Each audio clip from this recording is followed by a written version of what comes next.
Never in my life have I walked out of a movie theater, but the Nepo baby Maggie Gyllenhaal, My grandfather used to work for your grandfather.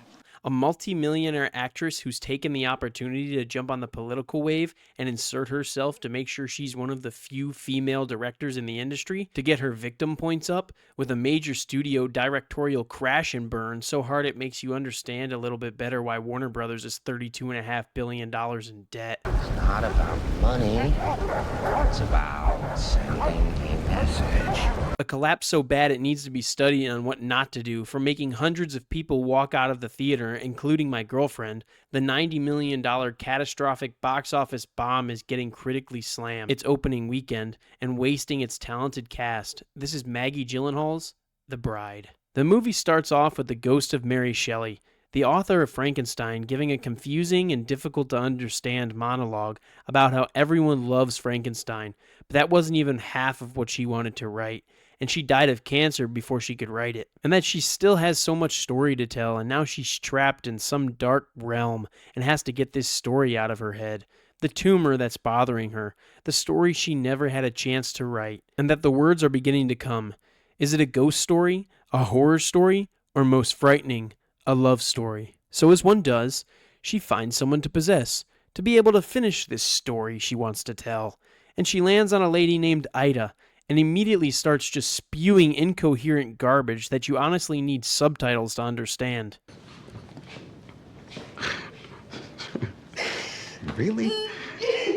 What was being said during her outburst? I have no idea, but it catches the attention of a mob boss who runs the nightclub, who has her removed as fast as possible, which in this case is down a flight of stairs. But that'll happen when you're spewing nonsense, causing a scene in the 1930s. Meanwhile, we cut to Frankenstein's monster, who shows up at the office of a local scientist who is a fan of Frankenstein's reanimation work and has published multiple papers on the topic of reanimating, which ends up being just what he was looking for, because just like in the original story, he's looking for a female companion to help him not be so lonely, and I don't know exactly why it's taken him over 100 years to figure out that's what he needs, but hey, to each his own. He's surprised to see that the scientist has published her papers under a man's name, which doesn't really make any sense because there are a good amount of influential women by the late 1930s when it comes to revolutionizing physics, chemistry, and medicine. But that wouldn't fit with the film's clear agenda, so we won't even try and figure out that reasoning.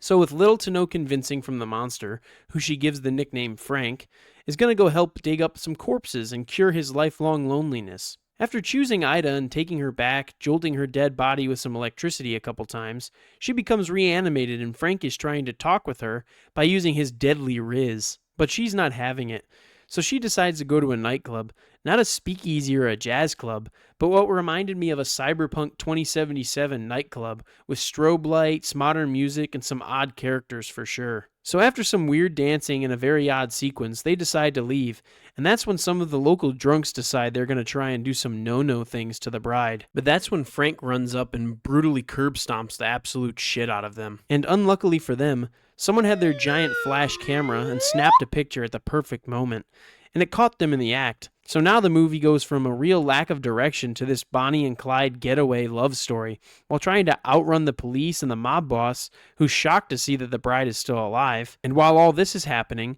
the subjugated women of Chicago are all coming together for this giant movement caused by a speech the bride gave at a dinner party while being chased by the police. And gosh, it's like a Temu Joker at this point. And eventually they get tracked down by the police and the mob to a drive-in movie theater where Frank gets caught in the crossfire. So the bride takes his corpse back to the scientist to have him resurrected. She says nah, she's good on that. And all of a sudden, the mob hitman breaks in along with the police and guns the bride down.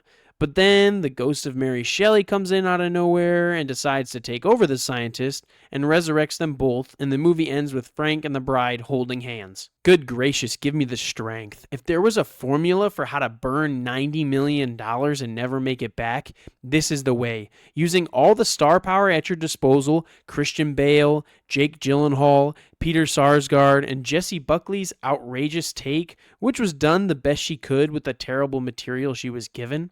They're crap. Crap. Crap. Mega crap. Couldn't And Christian Bale is an extraordinary actor who's won multiple awards, and after watching him in this movie, you would think he's never acted in his life. He's screaming all his lines, following her around. This film is poorly directed and all over the place. It can't seem to decide. It wants you to think that it's Mary Shelley's telling, and it wants you to believe that this is what she would have wrote if she was alive. But the bride's entire rant about being awakened to her own agency and identity by the rage against the patriarchal control influenced by the spirit of Mary Shelley, she says causes her to choose the title The Bride on her own terms. What a load of horse shit. Including Jake Gyllenhaal.